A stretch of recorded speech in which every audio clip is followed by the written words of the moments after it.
اللہ کے سوا کوئی رزاق نہیں، کوئی رزق بھیجنے والا یا روکنے کا اختیار نہیں رکھتا۔ اللہ ہی سب کو روزی بانٹتا ہے، وہی سب کے ہر عمل بلکہ سانسوں کی تعداد کو بھی جانتا ہے۔ آخری زمانے کے لوگ بھیڑیے ہوں گے اور حکمران درندے، درمیانی طبقہ کھا پی کر مست رہنے والے اور فقیر نادار بالکل مردہ۔ سچائی دب جائے گی، جھوٹ ابھر آئے گا، محبت صرف زبانوں تک محدود رہ جائے گی، اور لوگ دلوں میں ایک دوسرے سے کشیدہ رہیں گے۔ نسب کا معیار زنا ہوگا، عفت و پاک دامنی نرالی سمجھی جائے گی، اور اسلام کا لبادہ پوستین کی طرح الٹا اڑا جائے گا۔ آپ رضی اللہ تعالیٰ عنہ نے فرمایا، میری زندگی میں 2 حسرتیں ہیں، ایک جتنا میں سخی تھا اتنا کسی نے مانگا نہیں، دوسرا جتنا مجھے علم تھا اتنا کسی نے پوچھا نہیں۔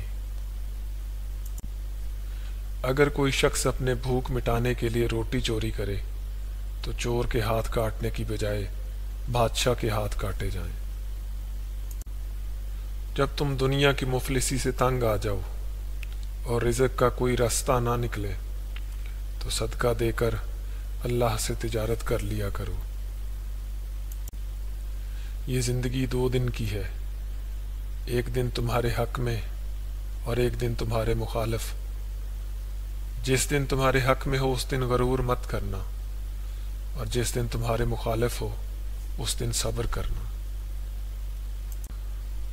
اب دنیا کی مثال اس سانپ کے جیسی ہے جو چھونے میں تو نرم ہے لیکن جس کا زہر مہلک ہے۔ جو کوئی بھی اپنی خواہش کو طول دیتا ہے وہ اپنے اعمال کو تباہ کرتا ہے۔ اگر ایک شخص اپنے اور اللہ کے درمیان معاملات کو صحیح رکھتا ہے تو اللہ اس کے اور دوسرے لوگوں کے بیچ معاملات کو صحیح رکھتا ہے، اور اگر آدمی اپنی اگلی زندگی کے معاملات کو صحیح رکھتا ہے تو اللہ اس کے دنیا کے معاملات کو صحیح رکھتا ہے۔ جو بھی اپنا قول و فعل سیدھا رکھے اللہ اس کا محافظ ہے۔ اسلام کا سب سے کامل فقیہ وہ ہے جو اللہ کی رحمت پر سے لوگوں کی امید چھوٹنے نہیں دیتا، اللہ انہیں اپنی مہربانی سے مایوس ہونے نہیں دیتا۔ جب تم دشمن پر قدرت حاصل کر لو تو اسے اللہ کے لیے معاف کر دو کہ اللہ نے تمہیں اس پر طاقت بخشی ہے، اور اس بات پر اللہ کا شکر ادا کرو۔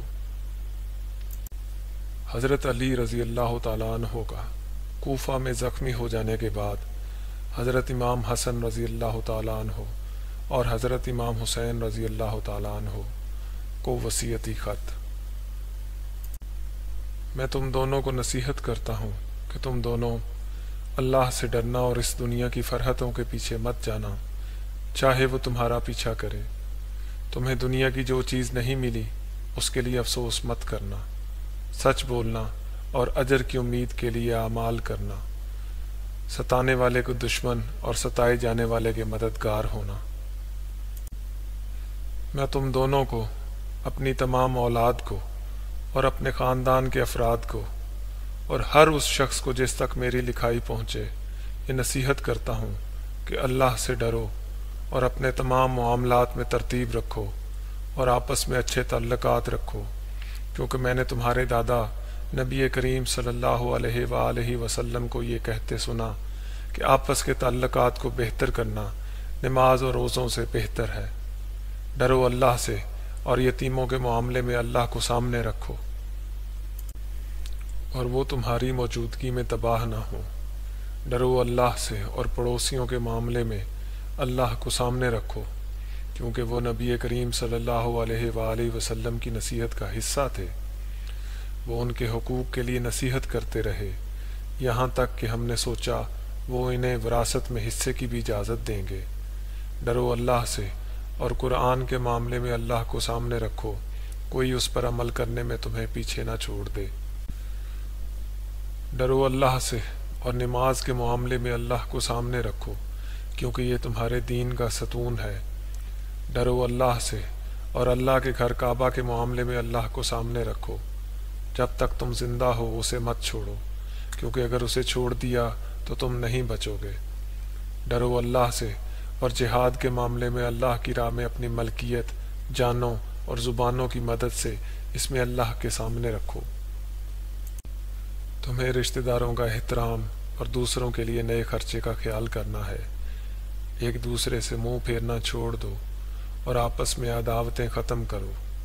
اچھائی کرنے سے مت چوکو اور برائی سے روکنا مت چھوڑو۔ ایسا نہ ہو کہ برائی تم پر حاوی ہو جائے اور پھر اگر تم نماز پڑھو تو تمہاری نماز قبول نہیں ہوگی۔